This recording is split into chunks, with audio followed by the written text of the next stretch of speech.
Հայրիկ Խաչո, այսպես էին անվանում նրան, ով ջութակը ձեռքին շրջում էր գյուղում ու գյուղամիջում հավաքված գրաճանաչ երիտասարդներին վստահում էր գրի առնելու հեռուներում սավառնող մտքի թռիչքը, իր երգերն ու տողերը։ Ես գուսանն եմ հայոց հողին հոգի տվող մշակի, ասում էր նա, հայրիկ Խաչոն, Սուքիասի որդի Խաչատուրը, Աշուղ Աշխույժը։ Խաչատուր Սուքիասի Գրիգորյանը ծնվել է 1884 թվականին Ապարանի շրջանի Արագած գյուղում։ Դեռ նոր կյանք մտած, նոր աշխարհի գույներին ծանոթացող, գեղեցիկը նոր ընկալել սկսող երեխայի հանդեպ ճակատագիրը շատ դաժան է գտնվում։ 4 տարեկանում Խաչատուրը հիվանդանում է ծաղիկ հիվանդությամբ ու կորցնում տեսողությունը։ Նրա մանկական երևակայությունը բորբոքում, երգի ու բանաստեղծական հեռուներն ընտանում այն գրքերը,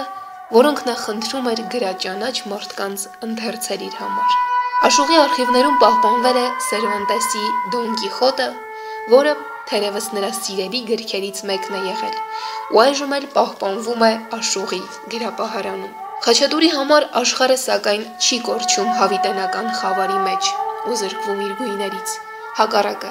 նա մխիթարություն է գտնում աշուղական գունագեղ երգի ու երաժշտության մեջ։ 14 տարեկանից վերցնելով ջութակը շրջագայում է հայկական գյուղերն ու քաղաքները։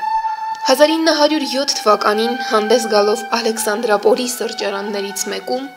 Աշխույժը իր երգերում որոշակիորեն արտահայտելով հակացարական տրամադրություններ ձերբակալվում է։ Ազատվելով կալանքից երիտասարդ Աշուղը շարունակում է իր շրջագայությունը։ 1908-ին Էջմիածնում եղած ժամանակ նա առիթ է ունենում մոտիկից շփվելու Գևորգյան ճեմարանի ուսուցիչներից մեկի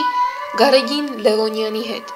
ով հայտնի Աշուղ Ջիվանու որդին էր։ Գրականագետ, արվեստաբան Գարեգին Լևոնյանը նկատի ունենալով երիտասարդ Աշուղի կենսուրախ ու առույգ բնավորությունը, նրան տալիս է Աշխույժ անունը։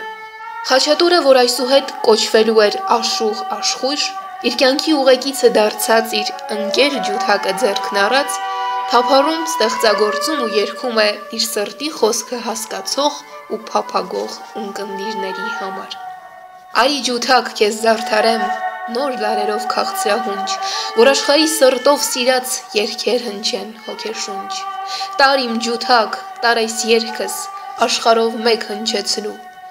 արևազուրկ բոլոր մարդկանց արևի շուրջը կանչելու։ Նրա ստեղծագործություններում շատ են այնպիսիք, որ արժանանում են բանաստեղծություն կոչվելու իրավունքին։ Գուցե այս ու նաև ժամանակային որոշակի բնորոշիչներից ելնելով, Աշուղը 1939 թվականից դառնում է ԽՍՀՄ գրողների միության անդամ։ 1900-ական թվականների սկզբին Աշուղը ընտանիքի հետ հաստատվում է Արմավիր քաղաքում, որտեղ էլ ապրում է մինչև կյանքի վերջը։ Գուսան Աշխույժի աճյունը ամփոփված է Արմավիրի գերեզմանատանը։ Աշխույժի ստեղծագործության հիմնական գծերն են բռնության, կամայականության, սոցիալական անարդարության խարազանումը, աշուղական արվեստին բնորոշ աշխարհի բանն քննելու, խոհական խրատական դատողություններ անելու փիլիսոփայական միտումը։ Զրկված լինելով արեգակի լույսից, նա հոգու աչքերով տեսնում է աշխարհն իր կախարդական բոլոր գույներով ու ներդաշնակություններով։ Ահա այսպիսի ստեղծագործական զգայարաններով էլ Աշուղը 1000-ից ավելի երգերի, բազմաթիվ հեքիաթ սիրավեպերի ու պոեմների հեղինակ է դառնում։ Ի վերջո նա կենդանության օրոք տպագրում է 4 գիրք՝